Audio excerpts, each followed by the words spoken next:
Good afternoon, everyone. I'd like to welcome you to another Art to Market broadcast with me, Jason Horejs, owner of Xanadu Gallery, and I'm here with Barney. Hey, Barney, how are you doing? Hey, Jason, great to see you. This is Barney Davey. I'm the publisher of Art Marketing News and Art Marketing Mastery Training for Artists Online and a number of other things. And it is wonderful to be here. Can't believe the summer has gotten past us, but when you live in Phoenix, it's always a good thing. We're rolling into the best time of the year here now. We're definitely not sad to see the 120-degree temperatures drifting away. That's for sure. And it's starting to cool down at night a little bit now. I think it's getting down into the 70s now, which feels pretty good. The high 70s, I should say. But this is when dry heat really means something. Yeah, exactly. When it's 190 dry heat or not, it's just too blazing hot. But when it's a dry heat at 70, that's uncomfortable in humidity. But here, it feels pretty darn good after it's been 100 during the day. So we're happy. We're happy to be back together. You may have noticed that we've taken a summer hiatus, but as I was traveling and Barney was traveling, so it's been a few months since we've been together. But we're excited to get back into the swing of things. And I think this month's topic is going to be a great discussion. We've got a lot to cover, so we probably should jump right into it. And I think, Barney, you originally came up with this idea to talk about some specific skills that would be helpful to artists. We kind of thought, well, what would be the most important ones? And I don't remember exactly what the inspiration was, but ultimately the idea we had was, well, let's make this a little bit more dramatic, and let's each come up with our own list of 5 skills that would help you become more successful as an artist in selling your work. And we'll see how closely our lists match or don't match to one another. And just kind of discuss what we think. Who knows, Barney? Maybe we'll even get into a fight over which ones are more important than the others. And I don't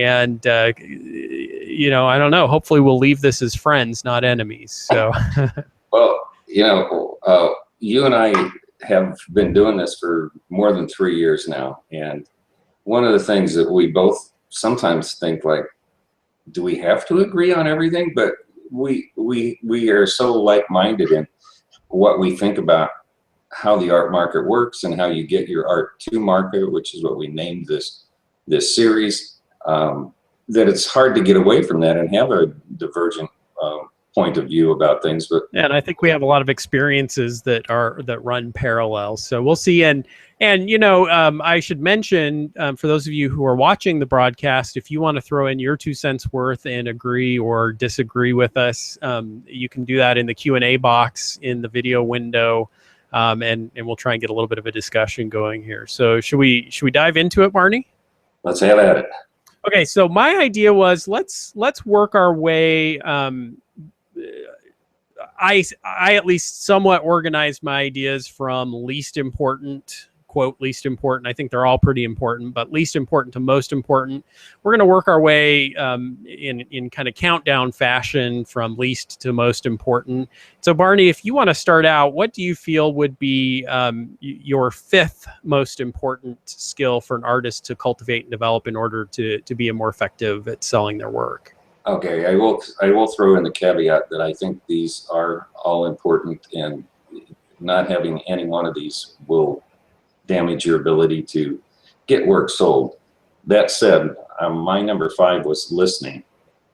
You have to be able to shut your mind off, shut down your thoughts about what you're going to do or what you're going to, about anything about you at all, and just open your mind to hearing what the person is saying, intently hearing, not just the words, but try to read behind what do those words mean? Why did they put it that way? That sort of thing. So that's my number 5. Yeah, and you're already going to hear me agreeing with you, not disagreeing.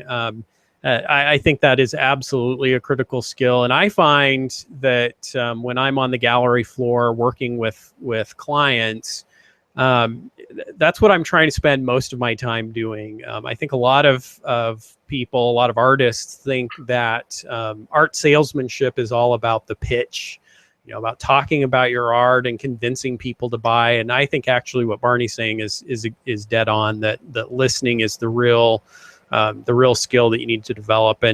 And so I would just add to what Barney said, that kind of cultivating the ability to listen and process what someone's saying, and to be able to kind of follow up and build on that and reference back to what they've said is just an absolutely invaluable skill for you to have as you're trying to sell your art. And I haven't specifically listed listening, but I think you'll see it builds into a couple of the other things that I listed.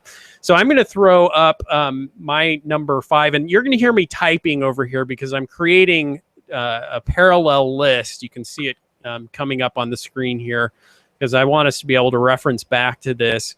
So you'll see me putting them down. Barney's 5th was listening. My 5th is going to be, and this is going to sound pretty mundane and maybe even a little bit silly, but I'm going to say the 5th most important skill an artist could have would be the ability to capture, manipulate, and upload digital images of your artwork. Say, now wait a minute, what does that have to do with selling my work?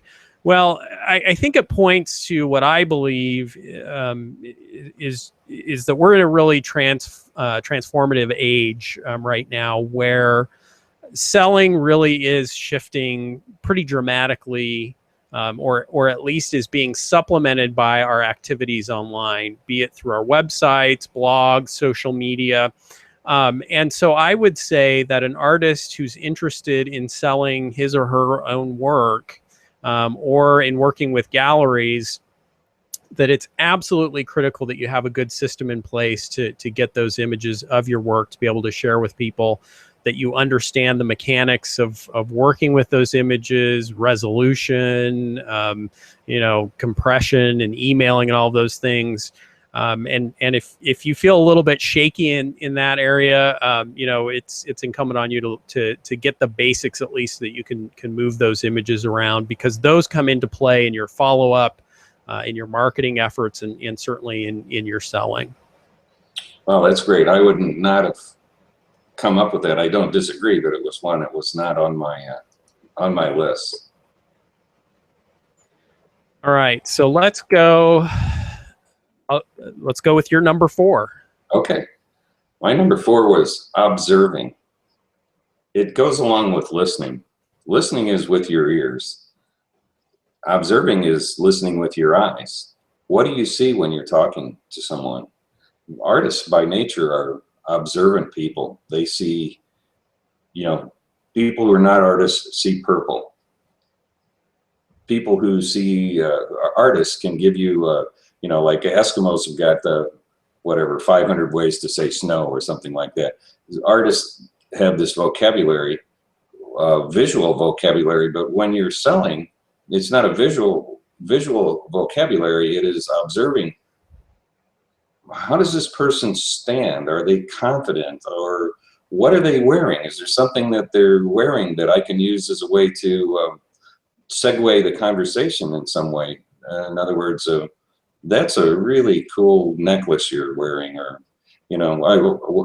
women have it easier than men. They can say, I love your hair, where'd you get it done? Or your shoes. And guys, that sounds creepy if you say that to a woman, but that doesn't mean that you can't observe what they might be something in their hand. You could have seen them gotten a car they've gotten out of, and anything that can help you add to your just knowledge about what am I doing in this situation and who is this person that I'm talking to. They're giving me words, but they're also throwing off visual clues about who they are. If they come in and they're well dressed and they're wearing a Rolex, they are probably more likely to have the discretionary income to pay for anything in the gallery, versus somebody who doesn't look that way. But you can fool yourself with that too, because there's a lot of well-to-do people who don't dress the part. They'll come in, and I know you see it in your gallery all the time, especially in Arizona here, casual as you can be. I'm wearing flip-flop shorts and a t-shirt. Could be a multimillionaire, you don't know. So it's more than just what people are wearing. It's their attitude, how they carry themselves. And then in the world around you too, the more you're observant of the world around you, the more different ways that you can blend in things that you've noticed about your environment or what's going on in the world into a conversation that's going to make you seem more conversational and just natural than just a forced patter of, here's my, the 5 things I'm always going to say to somebody in this order. It just makes you come off as more of a genuine, real person. So there you go, observing. Excellent. Yeah, and I'll completely stand behind that one. My number 4 was the skill and ability to find opportunities for exposure of your work. And again, this one becomes a little bit mechanical, but what I've observed is that there are some artists who have a real ability to find opportunities to get their work out there. And again, there are many different avenues and venues where you can show your work. And these artists I've found also have the ability to create exposure for their work in situations that us mere mortals may not imagine easily. It may be as they're just interacting with someone or having a conversation with someone that they've never met before, guiding that into a conversation about what they do and then showing their artwork. Always kind of having their ear to the ground to hear about upcoming shows and art festivals that they might participate in. And then obviously I'm in the gallery business, and there's some artists who have the great ability to find galleries that are the perfect fit for their work and to build relationships with the owners of those galleries. Really the art sales game is all about numbers, and the more opportunities that you can find to give your work exposure, the higher your chances become of making those sales happen. And so, to a certain extent, it's both a talent and a skill to be able to do that. But it's something that I would encourage every artist to be cultivating, is just constantly keeping an eye out for those opportunities to show and promote your work. I love that point. And I made it in a blog post that I wrote over the weekend about print on demand, and how some artists on Fine Art America, for instance, are making $10,000 a month, but the average artist is making just beer money, if anything. And the ones who are not making the 10,000 somehow have the feeling that those artists are chosen, or they're just lucky, or something like that. And I contend that the luck is nothing. It's not luck at all. What it is there are 2 artists looking at exactly the same, in this case, fineartamerica.com, but it could be any opportunity. 2 artists looking at an opportunity to get into a juried show, or to join a group where collectors might be in, potential members. Your attitude, and probably listening, and what you were saying, being open earlier, Jason, it's your willingness and readiness, and I think those artists who find those opportunities are open to them. It's like their receptors are open. They are actively seeking opportunity. Where I presented something to somebody the other day, and they started giving me a litany of reasons why that won't work. Okay, I just shut down. I'm not going to help you, because I'm not going to convince you to get out of your negative space and think about this differently. Instead of them saying, you know what, I'm willing to try that. There's a way that you can, I understand that. I can make money with that opportunity. So a lot of it has to do with how your mental attitude and how you approach opportunities, and even being willing to recognize that that is an opportunity. That's your luck. You make your own luck by being open and ready to jump in and seize those things when they are in front of you, because a lot of them are ethereal. They're going to go away. Somebody else is going to get it, or the opportunity will close. Be ready to act. Moving on. All right, good. Barney, number 3 for you. Product knowledge, price points, and discounts is what I put down there. And what I meant about that was When you're selling, you obviously need to have as much conversational ability to talk about what this is. This is a piece of art, and you want to be able to say the biographical details of, I made this because I was thinking about this. I made this because I was inspired by this because, and it's made of, I use these kind of oils or this kind of whatever, that kind of just product knowledge that makes you sound expert and also in love with what you're doing, but then also know what your price points are for that piece. So when you're selling, in particular in person, at a show or in a gallery, quite often the discussion comes down to what's it going to cost, and then some savvy buyers or just sharp marketers are going to want to know, what can you do for me? Well, you need to, if you have anticipated this is going to happen in advance, you don't need to run back to your calculator and figure out what 15% off of whatever, you know in your mind, you're willing to go down, I'll try it 5%, I'll try it 10%, my bottom line is 15. You don't go away and give 15 to begin with. You already have a strategy in mind, and if you have your numbers locked down in your head, or at least a close approximation of what they are, you don't need to leave the conversation. You're in a buying, you've got somebody who's in a buying mode. You don't want to let that, you don't want to stop that feeling by interrupting it and grabbing your calculator or doing something that disengages you from that person at that time. So if you've anticipated what the questions are going to be, now you can answer them in the best way possible. You're not stumbling around trying to figure this out. You are staying with the conversation, answering almost forcefully, friendly but forcefully, with or I'll say maybe the better word would be authoritatively. You're answering authoritatively with, here's what I can do for you, and it comes right out of you without dickering around. So I think our lists are going to start to really converge here. Repeat what that third one was, though, for me. Product knowledge, price points, and discounts. Discount. Okay, let me fix that here. I'm going to pull up the sheet again so everyone can see it, and then you'll see my... okay, here we go. Mine lines up. My number 3 is negotiation, which I think Barney, I'm going to say that you kind of cheated a little bit here, because you packed a lot of information into that one and a lot of details.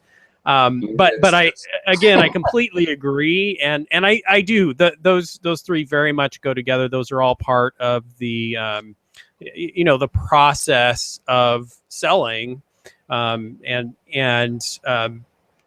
Boy, being knowledgeable and having a good narrative is incredibly valuable, and we're constantly striving to increase our knowledge of the artists that we represent and the work that they're giving to us. I'm going to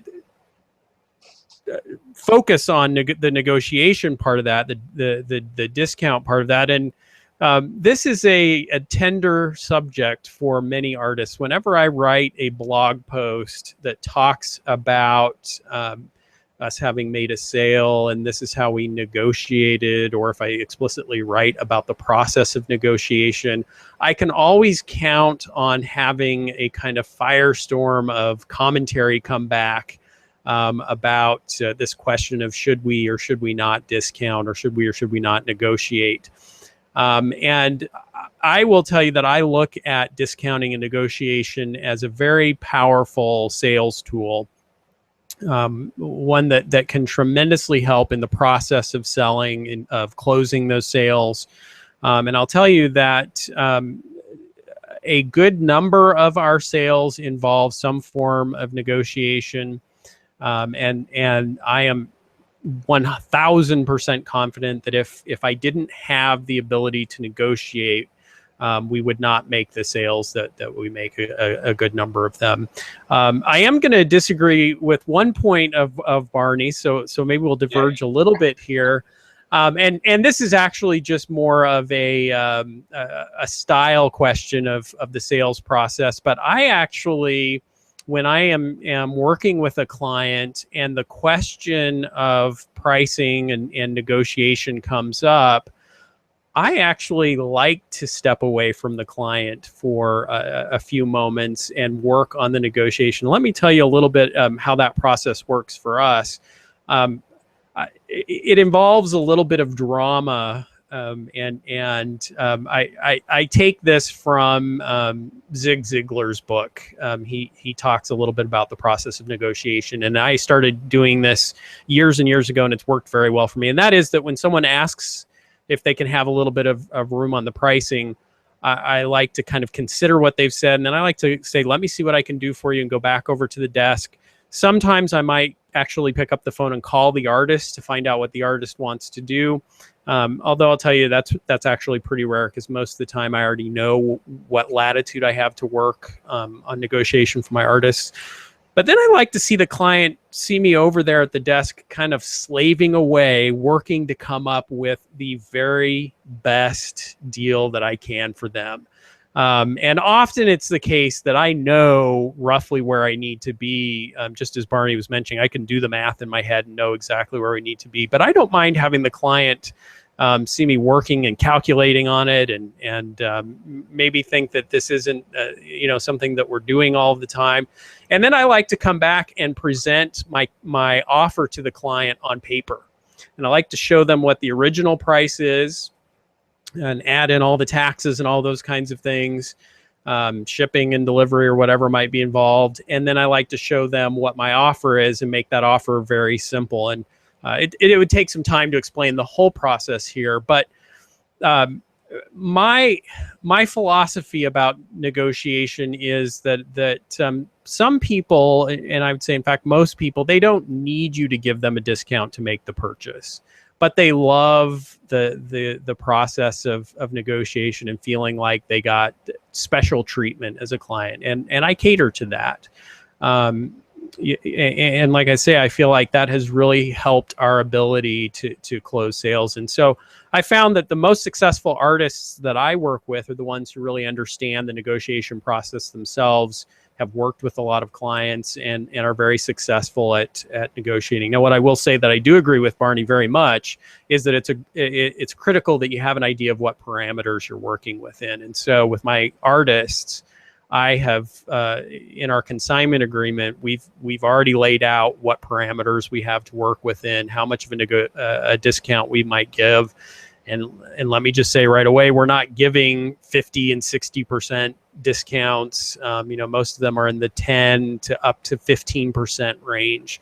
But like I say, we all know that ahead of time, and so there are no surprises. And the last thing I want to say, because I did write a blog post not too long ago where the question of negotiation came up, and I got one comment back that said, well, I feel like I don't ask for a discount when I go to the doctor's office, and so why should the doctor ask me for a discount when he comes into my studio to buy my artwork?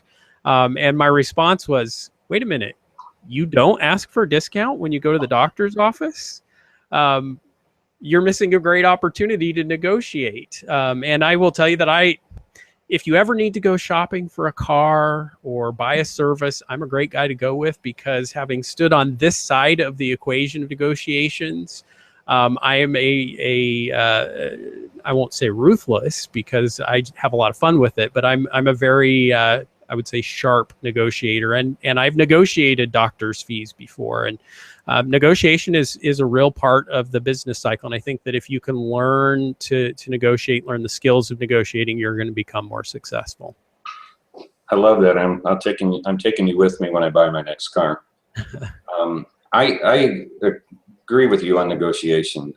If you negotiate everything, you start off as a child negotiating, and by the time you get to an adult, you end up negotiating with your spouse and with your children, and then with everybody else in your life, whether it's you're negotiating rent for your studio, a new lease on the place where you're living, or buying a home, or if you're not negotiating advertising or trade show space, or practically anything else that you're buying as an artist, in particular in the marketing world, and the Facebook isn't going to give you a deal because they won't negotiate with you. But most companies that sell some kind of marketing services or advertising or that sort of thing have some leeway in your budget. And I contend if you learn how to negotiate, you're never going to put yourself in a position, especially if you're an ethical person, of taking advantage of somebody else. What you're doing is just making sure that you're getting the best price for everything that you purchase. And if you do that on a regular basis, I think you can get on average of 5 or 10%, pay 5 or 10% less for everything that you do. If you think about the amount of money that flows through your business and what that means, what 5 or 10% would mean to you over the course of your lifetime, it's a substantial amount of money. You'd pay for a few years of college or something like that for a kid, or maybe that second home or whatever the case might be. So it's not something that you should dismiss lightly because it sounds icky. Like I'm not comfortable asking people for a discount, and I wouldn't want them to ask me for it. You know, to those people who say that, I just want to tell you, get over it. Be an adult, take charge of your career, be responsible for the financial part as much as you are for the artistic part, and you'll save yourself money. And ultimately, no one is going to allow you to take advantage of them because of your super slick negotiating skills. Read a book like Getting to Yes. That's an excellent book on negotiations. It won't take you very long. You'll learn a few techniques that if you just read the first few chapters, it will help you immensely throughout your career. Absolutely. We could talk about this ad nauseum, right, and we better keep moving. Some of these could be a whole hour easily. I know we won't get through them if we don't keep pushing though, right? That's right. So let's go for number 2. Number 2, and mine was interpersonal skills. Those are, I don't know what the actual Wikipedia definition of interpersonal skills are. It's, in my opinion, you can I'll put it down to one word, conversing.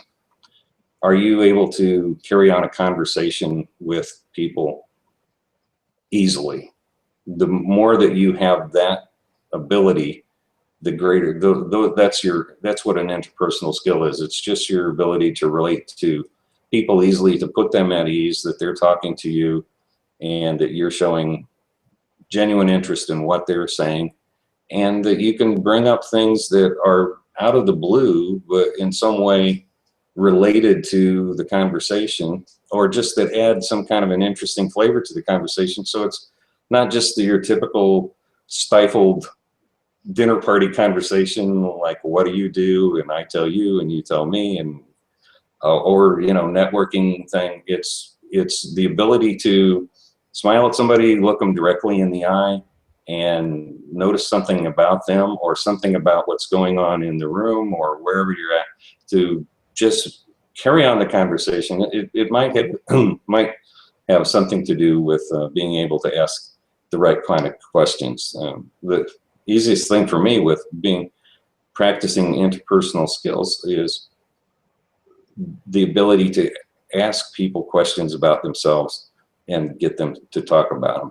I rarely want to talk to people about me, especially first. I want to get to know the other person well. And if you learn to ask the right questions, most people are more than happy to tell you how they met their spouse, or why they bought that car, or whatever it is. You know, just, I can't put it in any other words other than conversant is, and that's a learned skill. Some people it's more natural than others, but everybody can brush up their interpersonal skills if it's important to them.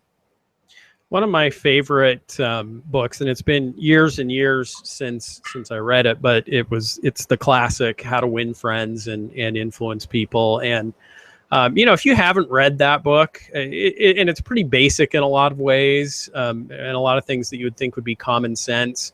But exactly as Barney was talking about, that the more you can get people to talk about themselves, and, you know, asking them questions and follow-up questions, the more the better the relationship you're going to start with them, the better foot you're going to get off with them. And it's always interesting to me. And Dale Carnegie mentions this in that book. I remember he says, after you have this kind of conversation where you're asking a lot of questions and you're getting someone to talk and open up about themselves, they may have spent 95% of the time talking. You were spending 95% of the time listening, and got very little about yourself out. But they'll walk away from the relationship thinking, that's the coolest person I have ever met. I mean, what an amazing, interesting person. And, it's just as Barney was saying, it's an incredible skill to develop and cultivate, to be able to kind of bring that to the table when you're meeting new people or at a show or, just in any number. Building relationships with gallery owners, it's all about those personal skills. So Barney, we're going to see some real crossover here in these top two, I'm pretty sure. So okay. I put as my number 2, and I'll just throw them up here so we can keep ourselves on track here and everybody can see where we're going. My number 2 I put as closing, the ability to close the sale. And this is one where whenever I'm talking to artists and I mention this, I can see dread welling up in their eyes. This idea that you have to ask people to complete a purchase, to make a purchase. We all want the sale of art to be smooth and easy and fun and no stress and no pressure. And let me be very clear, when I say closing, I don't mean applying stress or applying pressure. But what I do mean is that so often it's the case that someone is in my gallery or at your show, they love that piece of artwork. They've got the perfect space for it. They've got the budget that will allow them to buy it. But they're a little bit afraid to make the commitment, and it's incumbent upon you or incumbent upon me or my salespeople to help guide them from that fear to the pleasure that they're going to get by having that piece of artwork, and by asking them for the sale. We can do that. And so again, I don't want to dive too deeply into the mechanics of closing, but this is another skill that I believe an artist will do very well to spend some time studying and understanding and figuring out ahead of time what are some ways that I can move towards closing a sale. What questions can I ask? What commitments can I have the client make? And how can I steel myself up when that moment comes? And I always know when the moment's there because my heart starts to beat a little faster and I feel a little bit of adrenaline. And I ask, would you like to acquire this piece, or would you like to do it?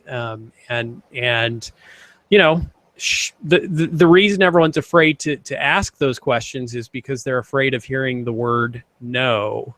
But I would propose to you that I'd far rather hear no than just see a client walking away from my gallery or from your booth and never know why they didn't purchase when you knew they loved that piece of artwork. And so developing and cultivating the ability to ask for the sale and to close the deal is absolutely critical.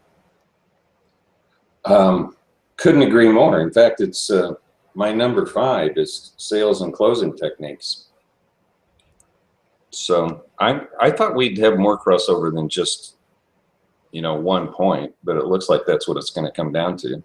I would add to exactly what you were saying about closing. Selling is not something that comes to most people naturally. There are a few people, I won't call them born salespeople, but they have less empathy. I contend that most people, their problem with selling is empathy. They put themselves in the position of the person who they're trying to sell something to, and think, well, I wouldn't want somebody applying pressure to me and blah, blah, blah. And before you know it, and I would probably say no. And they've mentally messed themselves up to the point where they're completely unable to even go through the process of trying to ask for the sale, or just even something simple like, let's get this done, or can I ship it to you, or would you like to take it with you, or whatever those trial closing kind of questions or anything else you could do. They never get to that point because they give up on it in advance, because they've empathized to the point where they're just all messed up internally and mentally and can't get to that. And some people are not that, they're not wired that way, and it's just natural for them to just jump into a conversation and start asking people to sell. So to a degree, there's different social styles that makes it easier for some than others, but you can't, this is an unavoidable thing. Unless you hire somebody who's going to do it for you, you have to be able to get better at doing this. And the way you do that is read books like Jason's How to Sell Art, or you can get my ebook, The Zen of Selling Art, or just read through his blog or my blog and find dozens of blog posts with very good techniques on how to do this. And I think one of the things that people completely miss, and you alluded to a little bit, Jason, was I wrote a blog post called Leading the Sale or something to that effect. And the point of it is that you're in a situation with someone who's shown interest in your work. It isn't like you're taking a complete cold stranger who has no interest in trying to convert them into a sale. You've already established there's interest in the work. Quite often that person is more insecure and unsure about what to do than you are. They are looking for validation. They want to be led to make the proper decision. And you are not the salesperson in that situation. You are the authority. You are the person who can give them validation that this is the right kind. This is a good sale for you. And if you've studied a few things about social styles and you've observed this person is an amiable, meaning they need to know that a lot of other people have also bought this art from this same artist, or they might be in the expressive type where in that case you would want them to say, this is going to make your friends are going to love that you bought this. This is going to look fantastic in your home. Or the analytical is just going to need to know the numbers and keep it short and to the point. And the same with the other basic social style, the driver, the A1 guy, big shot. You need to appeal to his ego, give him the numbers, keep it short and to the point. You can learn how to do those things. There's only 4 different ways you would say that, but you've observed, you've listened, and now you're leading this person to the sale. And if you're doing it through their social style that you've observed, and that goes back to what I was saying earlier, if you look at how someone carries themselves when they walk into the gallery and how they present themselves, how they shake your hand, all of those things give you clues that help you then say the right things at the right time. And I know that all sounds probably scary and to some overwhelming to a degree, but listen, you didn't learn how to paint or make art in one day or even 1 year. It was a process. You layered skill and technique and knowledge one at a time. You keep learning things, and this is the same thing with selling. You start with a base of knowledge and you begin to get better at it, and if you practice it, you're going to get better. Your sales will improve, and that will encourage you to even spend more time on it. Before you know it, you'll be applying to take over the gallery director job at Jason's gallery. Exactly. Okay, so was that, I may have missed myself here. Was that your number 1, or you have one more point? Did I say number 1? I said number 5. That was actually my number 1. Okay. My number 1 was sales/closing techniques. Perfect. Okay, so we let me pull us up again so we're all seeing. And my number 1 is in here. So my number 1 matches up very closely with Barney's number 2. So I mean, I think there's a lot of crossover between. You don't have to look very hard to see the crossover here, but you know, Barney and I have both spent a lot of time in the sales world, and this is kind of the bread and butter of what you're doing day in and day out in the sales world. You know, using these skills to help people get what they want. And that's kind of the name of the game in salesmanship. And so I put building relationships as my number one, and certainly in my experience over the years, the relationships that I've been able to build with my customers are absolutely the most valuable asset that I have in my business. And if you kind of stop and think about that for a minute, if you think about, ultimately my goal is to build, a strong relationship.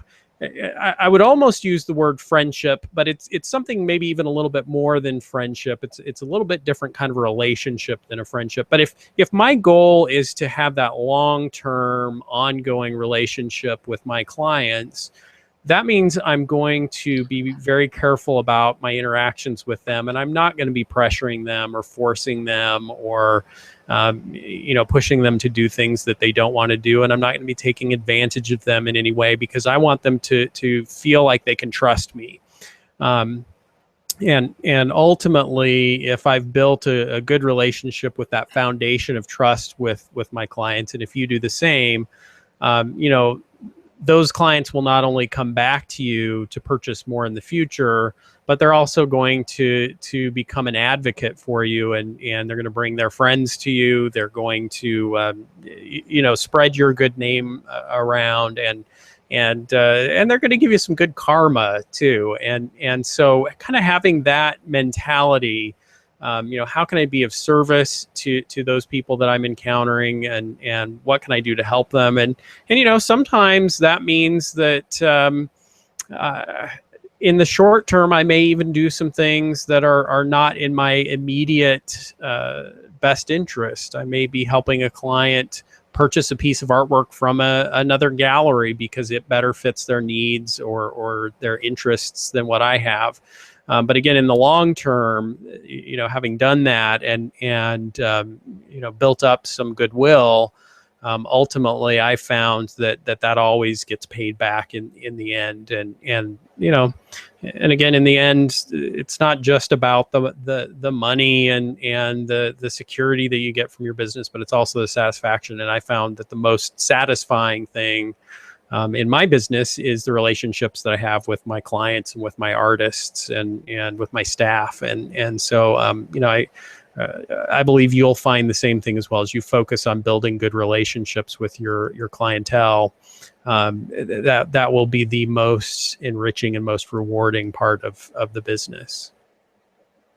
It comes back to you in multiple ways. Stephen Covey, in his book, which I talk about all the time, The 7 Habits of Highly Effective People, calls that an emotional bank account. When you are developing a relationship with someone, you have an emotional bank account with them. And the more that you've added to that emotional bank account by doing the things like you were talking about that aren't necessarily always in your best interest, and say helping someone find a piece of art that's not in your gallery, or maybe shipping a piece of art for an artist and doing, going out of your way to help an artist do something that you're not going to benefit from that financially, but what you've done is deposited in their emotional bank account. And the more, and you use the word goodwill, it's the same thing. The more goodwill you build up with people, the easier it is when the time comes for you to ask something from them, for them to say yes to you. And there's a fantastic book called Persuasion.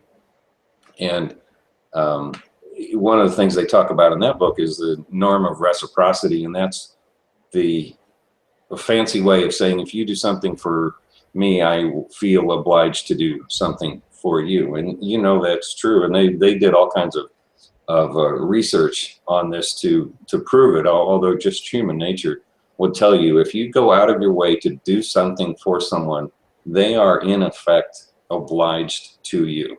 It's kind of a law of human nature. So, and that works with the emotional bank account are building goodwill. If you start off every day with good intentions about everything that you want to do, including I want to do good for myself, but I want to do good for the people around me, it's going to come back to you in ways that you can't even possibly imagine. So that was an excellent point. I'm glad that you threw it in there, Jason. And I mean, there we go. There are five points, and in essence, you're getting 2 for the price of 1 here, as we've really got 10 points with a little bit of crossover. But you know, it was a little bit difficult, and I'll just bring this up again so you can see what we're talking about. As I was thinking about this and thinking about, okay, what are the 5 most important skills you could have? You know, it's a little bit of a fool's errand to try and limit it to just 5, and to then try and rank those 5 in order of importance, because ultimately, in the end, you know, you kind of have to have this all working in tandem with one another. You can't just do one thing or the other.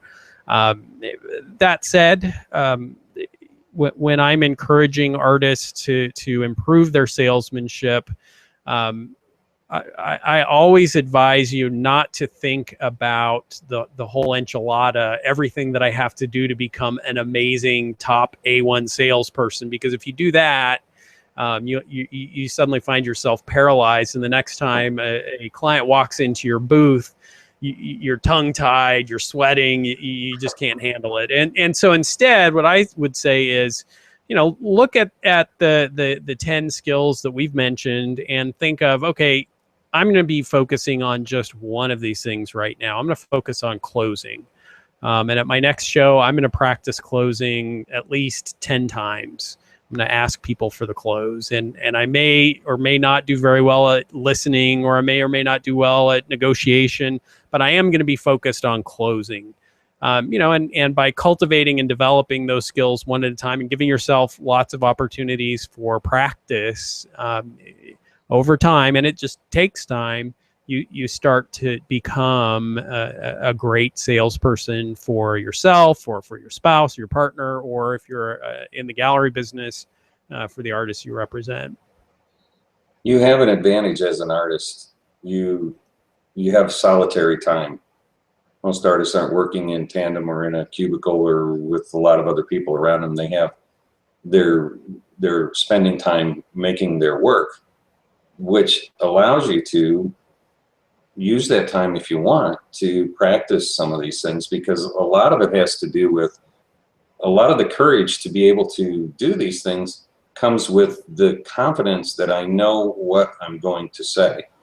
So if you write it down to begin with, then it becomes part of your own words, and then you start practicing saying what you wrote down, and you'll probably find that it's pretty close, but there may be some things that you come up with as you're just saying things that helps you embellish it a little bit, and then practice it so that you are confident, and maybe even you know, just go through it mentally, where I not just that I said these words, but you think in your mind, the person said this, and then I said that as a result. You have that ability while you're sitting there at the easel or chipping away at a sculpture or whatever it is that you're working on, to also do this other thing. Shut off the radio, turn off the TV, stop listening to the podcast, turn off Facebook or whatever, and use this time. Not our podcast, though, obviously. You should be listening to ours on repeat. Of course.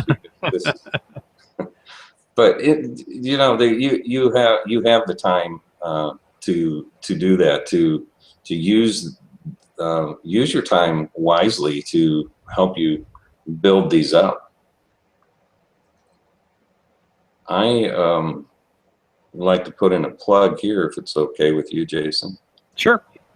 We're coming quickly to the end of our time here, so I think we'll call it a wrap. I just want to say, you can see there on my bottom third that I have how to find collectors, and a shortcut, bdavey.co/train, and I am taking applications, and you can also audit this, but what I'm going to do is select one artist from however many applicants I get to work with that on finding collectors. I've been talking about this in my book. I've been talking about it in my art marketing for mastery course for years, really, one way or another, that finding collectors, in my opinion, is, and it fits into perfectly all these other things that we're talking about in terms of negotiations. Finding collectors, to me, that's your gold standard, especially the way things are today. You can't ignore other third-party channels like selling through galleries or trying to use social media and those sort of things. But in my opinion, if you have enough collectors that you're dealing with direct, then nothing else can interfere with that relationship. A gallery can't close or decide not to represent you any longer. Facebook can't change their terms of service or become all of a sudden exorbitantly expensive, or any other thing that just happens when you're relying on somebody else to bring in your bread and butter. You want to have those relationships out there because you want to be spread around as much as possible. But if you've got a contingent of, you've built a solid base of collectors that know you, like you, trust you, and buy directly from you, that's going to bulletproof your career in ways that nothing else that you can do can closely match. And collectors are great people. They're going to love you. They're going to love your work. They're going to buy more than one piece. And some of them will be influential into your careers in ways that will blow you away. They'll introduce you to somebody who's got a new hotel going up in an area and they're looking for art, or something else, a docent at a museum, or just some other relationship or situation that you couldn't have gotten yourself into. Maybe you never even knew it would happen. That comes out of having personal, and this perfectly fits with what your last point was, it comes out of having a personal relationship with somebody where you invest in their emotional bank account and they pay you back by buying your art, telling other people about it, and helping you in unforeseen ways. So I'm going to launch this by the 1st of October. I will have selected the artists I'm going to work with, and then everybody else who's interested can follow along online, live, or in recorded sessions, and there's a private Facebook group to go along with it too. I'm excited about it. I think it's taking all this theoretical stuff I've been talking about for years and saying, let's do it. Let's go from just thinking about how to make this happen into actually making it happen. So we don't normally do long commercials like this, but I'm too pumped up about this not to take advantage of the few minutes to let everybody know about it. Awesome. Well, and I don't know if my Q&A is not working, but I don't see any questions that have come in. So what better time to talk about what you're up to than now? And obviously we've covered a lot of territory tonight. We'd love to hear your feedback. Post a comment on the blog posts or on the Google Plus page. Hit us on Facebook or Twitter. You know how to get us. Let us know what you thought of our conversation tonight and any questions that you have. And Barney, anything else that we needed to cover before we call it a night tonight? No, it's so rare that we're actually a minute or two ahead of schedule, and this kind of never happens to us. So we almost don't know what to do. I think we'll call it a night. Well, yeah, because it's usually we get to 60 minutes or 62 minutes in, and we know there's another dozen things we could have covered, and I think we were brief because we didn't know how this was going to work with each of us with 10 topics or 5 topics, and knowing that any one of them, like in the case of negotiation, we could do a whole hour on that easily if we really wanted to drill down and get into specifics. So next time we do this, we'll do the top 6 ways to do whatever it is that we're doing. And then only get through 3 of each. Yes, exactly. Exactly. I would say this. I think you and I have done a great job of keeping the information interesting and varied. So we're not talking about the same thing month after month after month. But I would encourage anyone listening, if they have ideas on something that they think they would like to hear us talk about, let us know. We're open for suggestions. We'll do fine on our own, but it's great to get feedback on either what you thought about this show or tell us what you'd like to see in an upcoming one. Sounds good. All right, everybody. We'll look forward to seeing you in next month's broadcast. You can follow us on our blogs. Mine is www.reddotblog.com. Barney, what's yours?